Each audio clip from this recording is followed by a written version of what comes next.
Баршаңызға қайырлы күн. Бүгін ұбт есептерін шығаратын боламыз. Сіздермен бірге мәді бәрді. Ендеше бірінші есебімізден бастайық. Бірінші есепте бізде түбір астында өрнек берілген. Оны шығару үшін біз оны квадраттыққа келтіреміз, яғни қысқаша көбейту арқылы.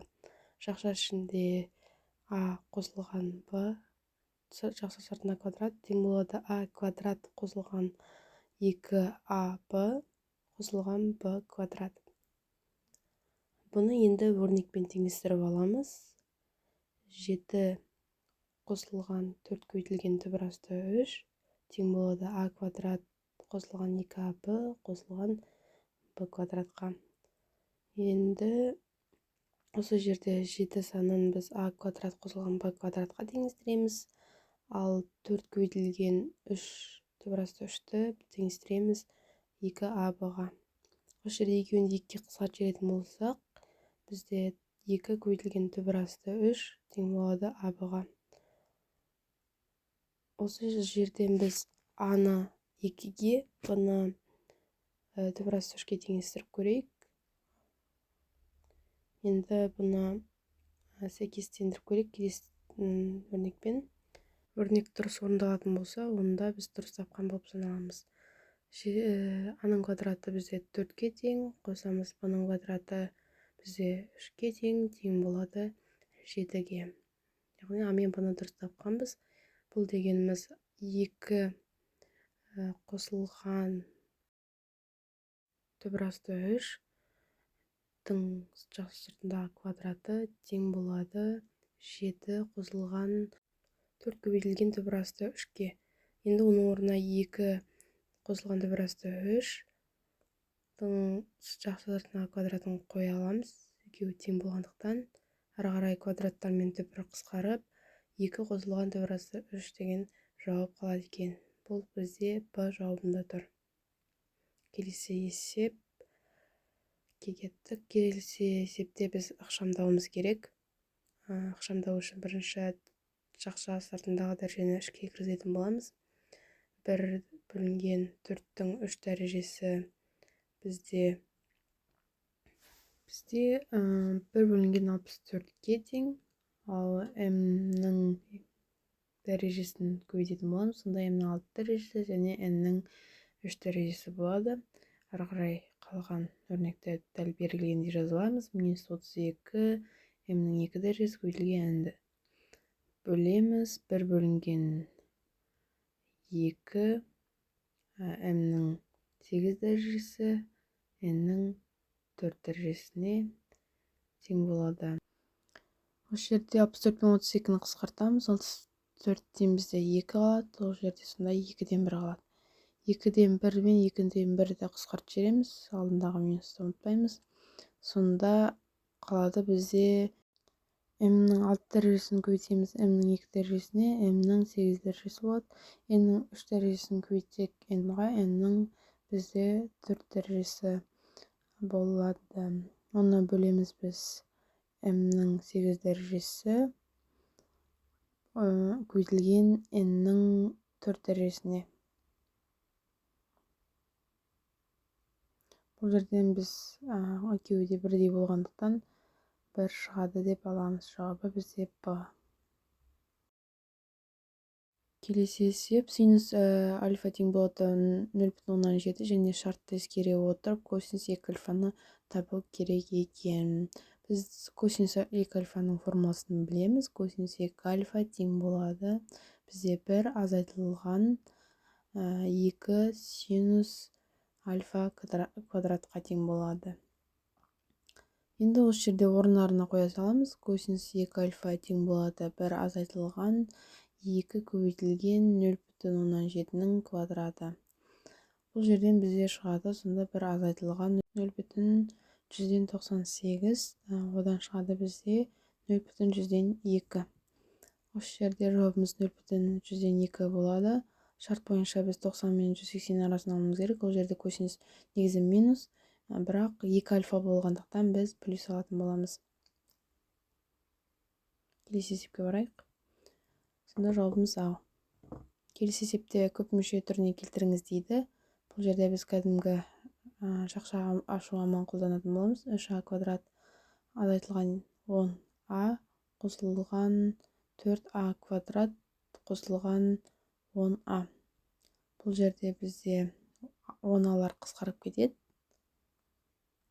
Сосын 3а квадрат пен 4а квадратты қосатын болсақ, тең болады 7а квадратқа. Жауабы бізде С. Енді ары қарай келесі есеп нақты түбірі болмайтын теңдеу дейді. Бұл жерде модульден біз минус жан шықпайтынын білеміз. Сол себепті біз бірден Б-ны белгілесек болады. Өйткені сол жақтағы плюс 5, оң жаққа барған кезде минус 5 болады. Яғни модуль ішіндегі x квадрат азайтылған 3 қосылған 5 болған кезде, оң жаққа шыққан кезде минус 5 болып барады. Сол себепті нақты сан шықпай қалады. Яғни жауап дұрыс шықпайды. Келесі есеп жүйелер.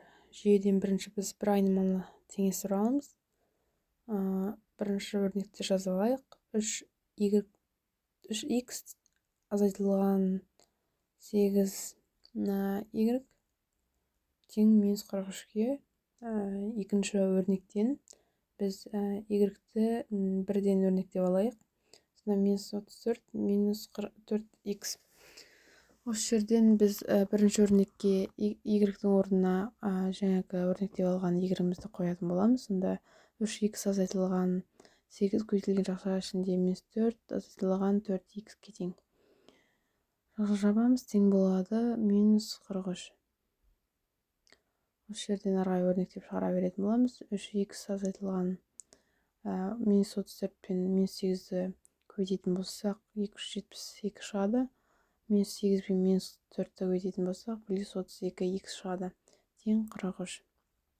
Ары қарай x-тарды бір жаққа шығарып аламыз. Сонда 35x тең болады 272-ні оң жаққа жіберетін болсақ минус 315 шығады.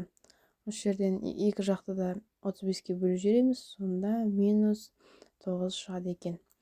Жауаптарына қарайтын болсақ, бір жауапта ғана x минус 9 беріп тұр. Дегенмен де y-ді тексерсек болады. Өрнекке қойып, y тең болады минус 34 азайтылған 4, y көбейтілген минус 9. Осы жерде минус 34 қосылған 36 тең болады бізде 2-ге. Бұл А жауабында тұр. Келесі есепке қарайық. Келесі есепте бізде алғашқы функцияны табыңыз деген. Алғашқы функция дегеніміз бізде интеграл. Ал интегралды қосу азайту амалы берілген өрнекті жеке-жеке алсақ болады. Яғни біз x-дің 4 дәрежесі қосылған екінші өрнектен 7-ні алдына шығарып жібереміз. Сосын интеграл 1 бөлінген 2 түбірасты x-ға тең болады.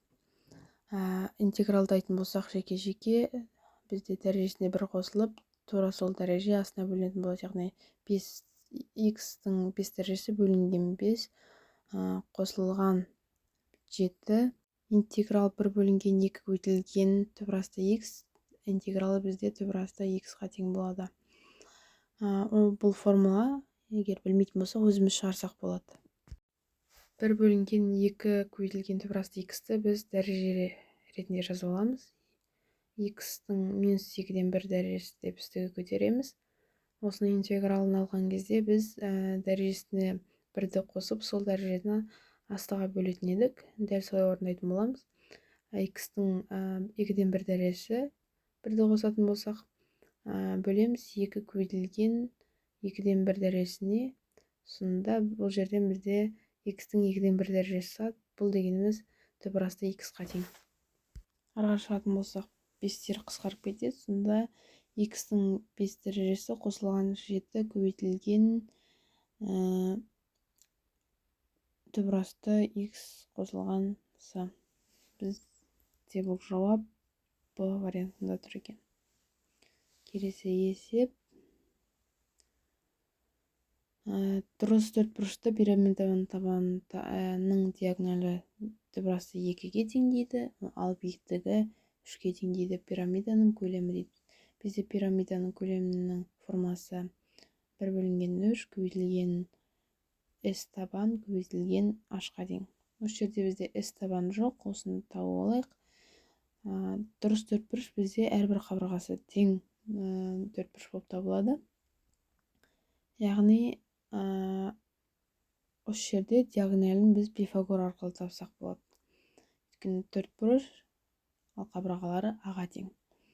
Сонда А квадрат қосылған Б квадрат тең С квадрат болатын болса, бұл жағдайда бізде А квадрат қосылған А квадрат тең болады Д квадратқа. 2А квадрат тең болады бізде түбірасы 2-ның квадраты бізде 2-ге тең. Сонда 2 мен 2 қысқарып кетеді. А квадрат тең болады 1-ге. А тең болады плюс минус 1-ге. Бізде ұзындық плюспен болғандықтан тек плюс жауабын алатын боламыз. Сонда А тең 1-ге. А тең 1-ге болса, S тең 1-ге. Өйткені бұл дұрыс төртбұрыш.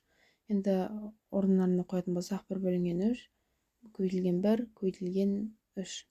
Сонда бізде жауабы 1 болады екен, 3-тер қысқарып кетеді. Сонда жауабымыз бізде Д вариантында тұр екен. 1 куб бірлік.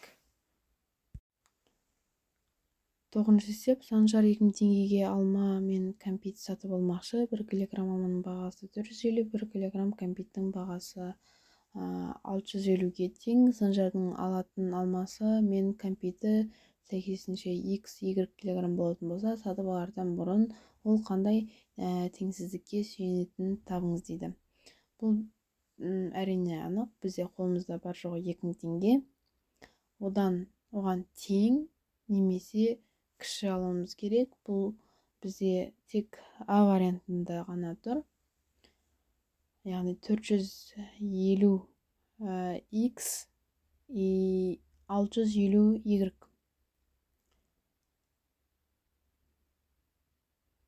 болады. Ал бұл жауап бізде А вариантында тұр. Келесі есеп. Берілгенде 5 көбейтілген жақша ішінде 3 азайтылған 2x азайтылған 36 тең болады 7 көбейтілген жақша ішінде x азайтылған 3. Кәдімгі жақша ашу амалын қолданатын боламыз. Бұл жерден 15 азайтылған 10y азайтылған 36 тең болады 7x азайтылған 21 шығаратын боламыз. Осы жерден біз x-тарды бір жаққа шығарған кезде минус 17x тең болады бізде 0-ге. Сонда x тең бізде 0-ге тең екен. Осымен 10 есепті алдадық. Сабағымыз аяқталды. Қарағандарыңызға рахмет.